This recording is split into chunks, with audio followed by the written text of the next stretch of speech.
지난 한 주간 평안하셨습니까? 한 주간 지면을 장식하고 뉴스를 통하여 사람들의 마음을 불편한 것 하게 한 것 중에 하나가 축구 이야기입니다. 승패를 떠나서 하나가 되지 못한 것들에 대한 실망과 아쉬움이 아주 크지요. 여러분, 교회는 어떨까요? 부활절을 앞두고 사순절을 보내는 쯤에 모든 교회마다, 교회가 있는 지역마다, 교단마다, 교파마다 부활절을 앞두고 연합을 이야기합니다. 연합 예배를 드려야 된다. 준비하겠지요. 오래전부터. 그 예배에 중요한 부활의 이슈를 소위 연합이라는 부분으로 강조하는 겁니다. 그러면 그럴수록 안타깝게도 연합되지 못하는 부분이 자꾸 두드러지게 나오게 됩니다. 아마 이게 우리의 현실인 것 같습니다. 그런 점에 있어서 자그마한 땅덩이의 한 민족임에도 하나가 되지 못한 반목과 갈등이 있는 것들은 어쩌면 지긋지긋한 우리의 죄성으로 인한 결과물일 수 있겠다. 그리고 그런 것들은 교회에서만큼은 해결이 되고 교회가 하나가 되어야 된다라는 것은 너무나도 필연적인 사실인데 교회조차도 그러지 못할 수가 있다라는 거예요. 그 대표적인 교회가 고린도 교회입니다. 그래서 오늘 본문은 이 고린도 교회 보내는 편지에 기록되어져 있는 본문은 갈등으로 서로 불편하고 또 힘을 내지 못하는 고린도 교회 성도들에게 하나가 되어지기를 이 사도 바울이 강조하고 또 강조하는 내용입니다. 모두 의견을 합하고 편을 나누지 말자. 부디 같은 마음과 같은 생각을 가지고 하나가 되어야 한다라고 강조하는 게 오늘 본문의 말씀입니다. 우리 교회는 한 마음 한 뜻이 되어지고 한 믿음과 그리고 하나가 되어지는 일에 최선을 다해 나가기를 주님의 이름으로 부탁드립니다. 사랑하는 성도 여러분, 예수님께서 기도하신 내용을 자세하게 기록해 두어진 말씀이 신약성경 요한복음 17장 말씀입니다. 요한복음 17장의 내용에 따르면 그 내용 전체가 다 주님의 기도예요. 여러분들이 가지고 계시는 성경을 펴보면 그 요한복음 17장은 맨 앞절 예수께서 이 말씀을 하시고 눈을 들어 하늘을 우러러 이르시되 요 부분만 빼놓고는 모든 이 요한복음 17장 전체가 빨간색 잉크로 인쇄가 되어 있습니다. 성경을 볼 때 빨간색으로 프린트가 되어진 것은 예수님께서 직접 말씀하신 것을 강조하기 위함입니다. 그래서 이 요한복음 17장은 전체가 빨간색입니다. 그 주님이 눈을 들어 하늘을 우러러 말씀하시기까지 요 내용만 검정색이고 빨간색이죠. 이게 다 주님이 직접 하신 말씀이고 주님이 아버지 하나님께 직접 기도하신 내용이에요. 이 기도 내용의 핵심은 무엇이냐? 두 가지입니다. 첫째는 하나가 되는 것이에요. 하나가 되는 것. 아버지와 내가 하나가 된 것처럼 이 교회 성도들도 하나가 되어지기를 아버지께서 주관해 주십사 하는 것이 주님의 기도입니다. 그래서 여기 보면 11절을 예를 들어 볼까요? 나는 세상에 더 있지 아니하오나 그들은 세상에 있사옵고 나는 아버지께로 가옵나니 거룩하신 아버지요 내게 주신 아버지의 이름으로 그들을 보존하사 우리와 같이 그들도 하나가 되게 하옵소서. 아멘. 21절의 내용을 한번 같이 읽어보실까요? 아버지요 아버지께서 내 안에 내가 아버지 안에 있는 것 같이 그들도 다 하나가 되어 우리 안에 있게 하사 세상으로 아버지께서 나를 보내신 것을 믿게 하옵소서. 아멘. 22절을 보면 내게 주신 영광을 내가 그들에게 주었사오니 이는 우리가 하나가 된 것 같이 그들도 하나가 되게 하려 함이니이다. 여러분, 하나가 되어지는 것, 하나가 되어지는 것, 이게 그토록 중요한 겁니다. 이 말씀대로 우리가 하나가 되어지는 것이 엄청 의미가 있는 것이에요. 여러분, 지난주에 제가 돌이켜보니까 참 은혜가 있었어요. 어떤 은혜냐 하면 들어보시겠습니까? 어느 집사님이 우리 연로하신 은빛 선교 회원들께서 늘 새벽 예배 때마다 빠지지 않고 모이셔서 예배를 드리시고 기도하시고, 특히 수요 예배 때 교회를 위하여, 성도들을 위하여, 성도들의 자녀들을 위하여 축복하고 기도하는 것을 개인적으로 너무 감사하게 여기면서 당신이 식사를 대접한다라는 겁니다. 그 식사를 대접하려고 또 몸소 오셨고, 그 식사를 대접하시고 식사를 대접받는 그 부분에서 저는 천국을 보는 겁니다. 그 부분에서 하나가 되어지는 것을 보는 겁니다. 믿음과 신앙이라는, 교회라는 것이 없었다면 그저 특별한 관계가 없는 그러한 사람들일진데, 믿음이 있고 신앙이 있고 한 교회를 섬기다 보니 이게 하나가 되어지는 것이에요. 그래서 젊은 집사가 연로하신 분들에게 식사를 대접하는 것, 아, 이게 하나가 되는 것이구나. 예. 오늘 아침에 우리가 이렇게 예배를 드리는 이 성전을 누군가 일찍 와서 청소를 했습니다. 그 이야기를 들었는데 참 감사한 거예요. 원래대로라면 어제 오셔서 청소를 하셨어야 하는데 부득이하게 못 오시고 하니까 주일 아침이라도 누구보다도 일찍 와서 본인에게 맡겨진 봉사의 의무를 다하는 겁니다. 그로 인하여서 청결한 성전 안에서 우리가 기분 좋게, 감사하게, 은혜롭게 예배를 드릴 수 있게 되어졌다라는 것이죠. 하나 되어짐 때문에 그렇습니다. 왜냐하면 교회가 정한 매뉴얼이 있고 우리끼리 서로 지키자라는 루틴이 있고 그런 부분에 있어서 하나가 되어졌으니 그런 일들을 당연히 감당하는 것이겠죠. 왜 아니겠습니까? 이런 부분이 엄청 중요한 거잖아요. 여러분, 전하는 저도 기쁜데 들어보는 여러분들은 어떠세요? 하나가 되어짐으로 기분 좋지 않습니까? 대표 기도자께서 언급하신 것처럼 어제 예언부 친구들과 청년들이 함께 모여 타 교회에서 여러 교회들이 모여서 대충 한 6시간 반 동안 짧지만 임팩트 있게 진행한 1일 캠프가 있었는데, 그 일을 위하여 오래전부터 기획하고 준비하는 과정에 공지하고 홍보하여서 많은 성도들이 기도했습니다. 당신이 가실 것도 아닌데 우리 성도들의 자녀들이 갈 것에 대하여 내일인 양 생각해서 하나된 마음으로 기도하셨어요.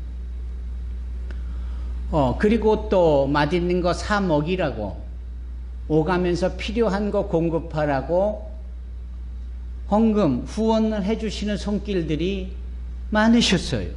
예. 어떤 분은 모처럼 쉬어야 되는 그런 입장에 있는 분인데, 예, 차량 운행으로 봉사도 해주셨어요. 이게 다 무엇일까요? 교회 안에서 주님이 하나 되신 것처럼 우리도 하나 되어진 증거이기 때문에 그런 겁니다. 정말 기분 좋은 일이죠. 이게 바로 지난 한 주간 동안 있었던 일이에요. 하나 되어지는 것. 이거 정말 귀한 겁니다. 여러분 가지고 있는 성경책 에베소서 말씀을 한번 펴봐 주시겠습니까? 못 찾으시는 분들이 계시면 옆에서 도와주십시오. 에베소서 4장 말씀입니다. 에베소서 4장 1절부터 6절까지의 말씀이에요. 에베소서 4장 1절로 6절의 말씀을 제가 읽어봅니다. 그러므로 주 안에서 갇힌 내가 너희를 권하노니 너희가 부르심을 받은 일에 합당하게 행하여 모든 겸손과 온유로 하고 오래 참음으로 사랑 가운데서 서로 용납하고 평안에 매는 줄로 성령이 하나 되게 하신 것을 힘써 지키라. 몸이 하나요 성령도 한 분이시니 이와 같이 너희가 부르심의 한 소망 안에서 부르심을 받았느니라. 주도 한 분이시요 믿음도 하나요 세례도 하나요 하나님도 한 분이시니 곧 만유의 아버지시라. 만유 위에 계시고 만유를 통일하시고 만유 가운데 계시도다. 여러분, 하나입니다. 이 에베소서는 특별히 교회론을 가능하게 하는 서신서예요. 모든 교회가 이 에베소서를 바탕으로 가능해집니다. 그래서 에베소서에 우리로 서로 함께 지어져 가라 이렇게 말씀하는데, 여기 사도 바울이 에베소서 4장 1절로 6절의 말씀에 뭐라고 하시는가? 하나 되어지는데 힘써라 이렇게 말씀합니다. 여러분, 하나가 되어지기에 애쓰고 힘쓰는 저와 여러분이 되기를 바랍니다. 부부가 하나 되기에 힘쓰고요, 부모와 자녀들이 하나가 되기에 힘쓰고요, 성도가 하나 되기에 힘쓰고요, 축구팀도 하나가 되기에 힘쓰고요, 대한민국 군인들도 하나가 되기에 힘쓰고, 모든 정치계의 위정자들과 경제계 지도자들, 교육, 문화, 국방, 사회, 치안 모든 전반에 있어서 우리가 하나가 되어야 합니다. 그 일에 교회가 모델이 되어지고 성도가 모범을 보여야 한다 이 말씀입니다. 사랑하는 성도 여러분, 하나가 되십시다. 주님의 그 요한복음 17장의 기도 제목에 하나가 되어지는 것뿐만 아니라 보냄에 대하여 말씀합니다. 그래서 요한복음의 끝장에는 이 보낸다, 하나님 아버지께서 나를 보내신 것처럼 나도 이 사람 하나 된 사람들을 세상 가운데 보내기를 원하신다라고 말씀합니다. 여러분, 이 저와 여러분들은 보냄을 받은 자들입니다. 이혜리 선교사님도 중국으로 보냄을 받은 자였습니다. 다시 이 사회로 보내셨습니다. 그리고 우리 산소망교로 보내셨습니다. 오늘 우리 박모 권사님의 부영 되시는 차지득 어르신께서 정식으로 우리 교회에 나오셨습니다. 하나님이 보내셨기 때문에 가능한 겁니다. 이렇게 우리는 보냄을 받았다라는 측면에서 우리의 입장을 충분히 이해할 수 있어야 합니다. 오늘 청년들이 아십니까? 청년들은 항상 우리의 예배 전에 일찍 도서관에 모여서 자기들 나름대로의 펠로십, 그들의 GBS 모임을 갖습니다. 제가 가방을 이렇게 싸면서 잠깐 귀동냥으로 이들의 나눔을 듣게 됐습니다. 뭐 스파이처럼 염탐한 게 아니라 이렇게 듣게 된 겁니다. 그래서 다음엔 또 안 들을 수도 있으니까 청년들이 큰 부담을 갖지 마시기 바랍니다. 이게 듣는 내용이 어제 누렸던 그 일일 캠프에서의 각자 개인의 감동을 나누는 그런 내용들이었어요. 그런 내용을 이렇게 듣는데 한 자매가 그런 고백을 하는 겁니다. 결국은 그 감동과 깨달음과 그리고 이해, 기분 좋았던 그 느낌, 이런 모든 것들이 결국은 내가 있는 곳에서 그런 것들이 연장선상에 있어야 된다, 뭐 이런 식의 표현을 한 겁니다. 제가 제대로 이해했는지는 모르겠지만 크게 다르지 않을 겁니다. 그런 그 현장에서 가졌던 그 벅찬 감동, 그 분위기에 편승하고 압도되어져서 좋았다라고 하고 여겨지는 이 부분이 실질적으로 내가 직장인이라면 일터, 직장에서, 내가 학생이면 학교에서, 가정 안에서, 교회 안에서 그것이 적용도 되어지고 유지되어져야 된다, 뭐로 이런 취지로 말을 한 것으로 저는 이해가 됩니다. 그리고 그게 정말 중요한 것이지요. 그게 바로 보냄을 받았다라는 것에 대한 실체적 이해와 하나님의 주신 은혜와 감동을 보내진 곳에서 적용하고 나타낸다라는 측면으로서 정말 중요한 겁니다. 우리 허경림 집사님의 병원 개원을 위하여 가서 말씀을 나눌 때 사마리아인의 이야기를 나누었습니다. 불쑥 생각이 나는데요. 성경에는 사마리아인이 두각을 나타내거나 특별한 목적을 가지고 사마리아인을 이렇게 앞세워서 주님께서 관련되어진 말씀들이 3번이 기록되어 있는데요. 이제 그 중에 하나가 예를 들면 누가복음 17장에 등장하는 10명의 문둥병자들이 주님에 의하여서 제사장에 가서 그 몸을 보이는, 즉 진단받으러 가라고 말씀하시니 가는 도중에, 즉 순종했다 이 말이죠. 가는 도중에 그 순종 하나로 모든 인생의 문제가 해결이 되는 겁니다. 그렇죠? 거기 순종에서 이런 기적의 역사가 있구나라고 생각해도 감동인데, 주님은 그 감동, 그 다음에 넥스트 스텝의 감동을 우리에게 요구하고 계시는 것 같아요. 그게 뭐냐면은 10명의 문둥병자가 주의 말씀에 순종하여 제사장에게 몸을 보이려고 가는 도중 그 길가에서 치유함을 받거든요.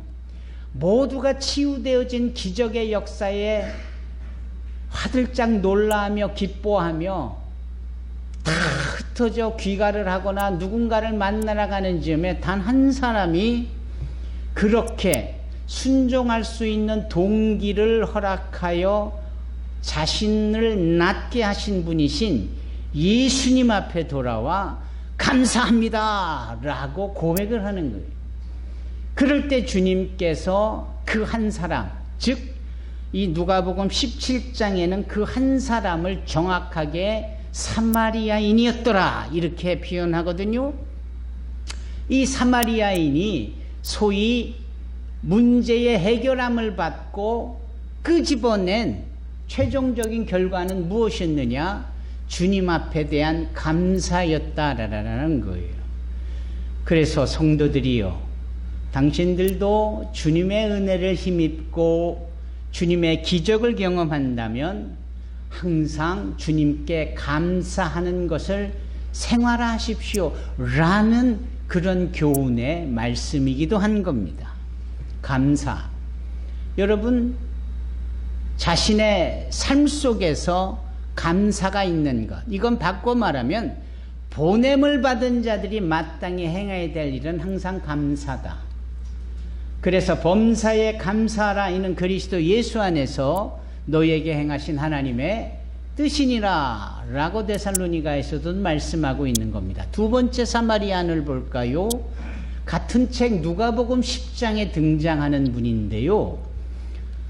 어떤 사람이 여리고로 내려가요. 그러다가 강도를 만나고 매를 맞고 강탈당하고 거반 죽게 되어진 채 길바닥에 버려지는데, 도무지 레위인도 제사장들도 관심을 두지 않고 제 갈 길 바쁘다고 스쳐 지나가는 그 와중에 한 사람 사마리아인이 그 죽어가는 강도 만난 자에게 안타까운 마음, 컴패션을 가지고 다가가서 그에게 기름을 붓고 그에게 포도주를 붓고 자기가 타고 있던 나귀에 태우고 자기가 잠시 머물고 있는 사관에 데려가고 그곳에서 지극정성으로 간호하고 다음날 아침이 됐는데도 그 마음이 변하지 않은 채, 심지어는 자기가 어디를 가야 되는 상황 속에 그 여관 주인에게 자기 대신 이 사람을 간호해 줄 것을, 그리고 간호할 때에 필요한 부비, 그 차지가 더 들면 내가 돌아와서 갚겠노라고까지, 잠재적인 미래적인 상황까지도 본인이 책임질 것에 대한 열정과 관심을 보이는 이 부분을 소위 선한 이웃이라고 규정하시고 너희도 가서 이와 같이 하라라고 하실 때 그 사람이 바로 사마리아인이었다라는 거죠. 그러니까 17장에 등장했던 감사하는 사람 사마리아, 이웃에게 안타까운 관심을 가지고 다가가 적극적으로 도와주는 그 사람도 사마리아인. 세 번째 사마리아인이 성경에 등장하는데 그 사람은 여자예요. 그 여자는 사마리아 수가성에 살고 있는 여인입니다. 그런데 이 private life가 개인적인 삶이 복잡해요. 그냥 남자의 편력이 강했다라고 보기 어려운 시대니까 그만큼 혼자 살기 어려운 때에 여러 남자를 만났던 이력이 있는 여인이에요. 몇 번이나 만났는지 만났는데도 실패한 경험이 5번이나 있고 지금도 또 다른 남자를 만나고 있는데 그 남자도 시원찮아요. 바로 이런 상황에 이 여인이 얼마나 삶이 소위 기구하고 어렵겠습니까? 그런 그에게 주님이 찾아가시고 뭔가 소통의 문을 여십니다. 물을 달라 하시죠. 결국은 물을 달라 하시면 물이 필요해서가 아니라 진정으로 이 인생에 기구함이 있는 여인이 마셔야 될 생수는 이 세상 것이라면 마치 남자들이라든지 이런 것을 다 포함한 영적인 의미가 담겨있는 이 우물에서 기어오르는 물과 같은 것으로는 감당할 수가 없겠다라는 것이지요. 그러시면서 내가 주는 생수를 마시거든 또다시 목마르지 아니할 것이다. 인생의 문제를 단박에 해결해 주신다. 주님이 그렇게 말씀할 때 이 사마리아 여인이 그 예수님의 그 정체성이 존재가 메시아라는 사실을 단박에 알아갑니다. 그리고는 이 여인이 물동이를 놔둔 채 동네에 들어가 동네 사람들에게 외치지요. 동네 사람들 여기 와 보시라고. 내가 만난 이가 바로 그리스도 즉 메시아가 아니겠냐고. 와 보시라고 전도한 겁니다. 전도. 이 여인은 사마리아 여인이에요. 성경에 등장하는 이 사마리아 사람들이 하나같이 감사를 할 줄 아는 사람들이고 이 사마리아인이 이웃의 아픔과 어려움을 간과하지 않고 다가가 구제하며 섬기려는 따뜻한 마음이 있는 자들이고 또 하나는 예수를 믿으라고 메시아를 만나보라고 세상을 향하여 전도하는 사람이었다. 그러면 여기에 이 세 사람들의 공통분모가 사마리아인인데 이 사마리아인은 도대체 누구이냐? 정통, 오늘날로 치면 배웠다는 사람, 또 직급도 있고 고위관리다라고 말할 수도 있고 나름대로 학벌도 있고 세상이 말하는 이런 성공 가도를 달리거나 긍정적으로 여겨지는 모든 것들을 가지고 있는 사람하고는 거리가 있어 보이는, 즉 소외되거나 병약하거나 배움이 짧거나 가난하거나 소위 마이너리티에 해당하는 모든 분들이 바로 사마리아 사람들인데 오히려 주님은 이분들의 삶 속에서 보내심을 받은 삶의 공간에서 우리 산소망교회 어느 청년이 고백했듯이 있는 자리에서 감사할 수 있었고 있는 자리에서 이웃사랑의 실천을 할 수 있었고 있는 자리에서 예수를 전할 수 있었다. 이게 주님의 마음에 꼭 드는 겁니다. 이게 주님과 하나가 되어진 증거라는 사실을 우리에게 보여주고 있는 겁니다. 여러분, 하나 되어졌다. 그 하나 되어짐이 악과 하나가 되어지고 죄와 하나 되어진 것이 아니라 거룩하신 메시아 우리 주님과 하나가 되어질 때 있는 자리에서 감사와 사랑과 그리고 영혼구령이 함께 어우러지고 이어진다라는 것이죠. 이것이 필요한 겁니다. 여러분, 이 필요를 우리가 하나가 되어줘서 이루어야 하지 않겠습니까? 우리 말씀을 한 번 더 찾아보십시다. 신약성경 빌립보서 말씀입니다. 조금 아까 찾았던 에베소서 다음의 책이 빌립보서입니다. 이 빌립보서 1장 27절에 따르면 제 성경으로는 신약성경 319페이지인데요. 빌립보서 1장 27절 시작. 오직 너희는 그리스도의 복음에 합당하게 생활하라. 이는 내가 너희에게 가보나 떠나 있으나 너희가 한 마음으로 서서 한 뜻으로 복음의 신앙을 위하여 협력하는 것이다. 아멘.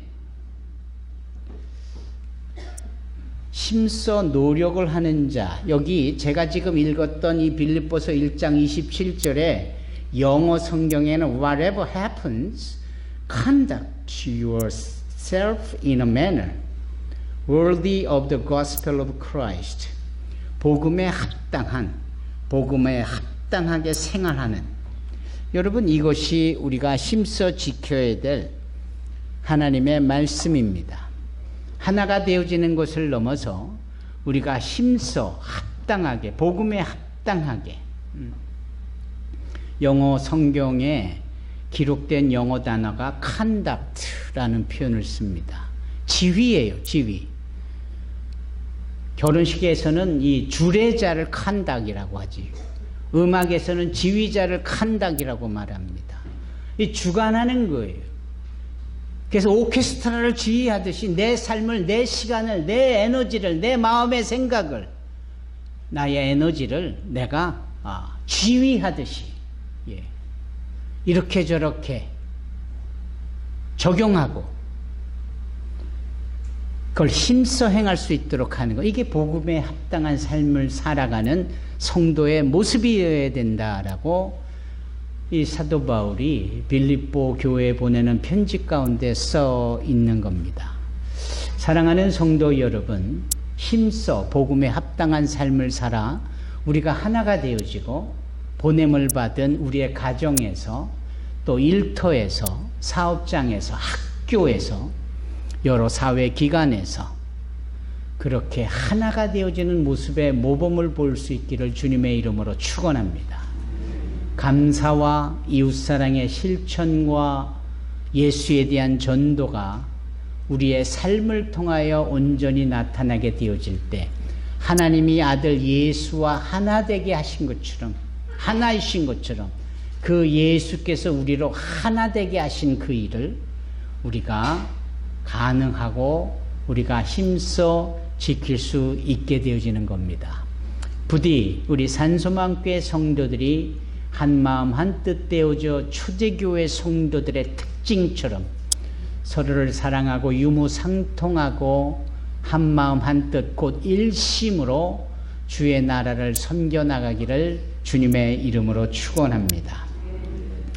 오늘 이 귀한 말씀이 사랑하는 차지득 성도님에게 풍성하게 더하여지고 치유의 광선의 역사가 더하여져 가게 되어지리라 믿습니다. 아울러 이 자리에 모인 사랑하는 성도들 모두가 진리로 띠띠어지고 하나 되어지는 역사로 이어지게 될 것입니다. 기도하겠습니다.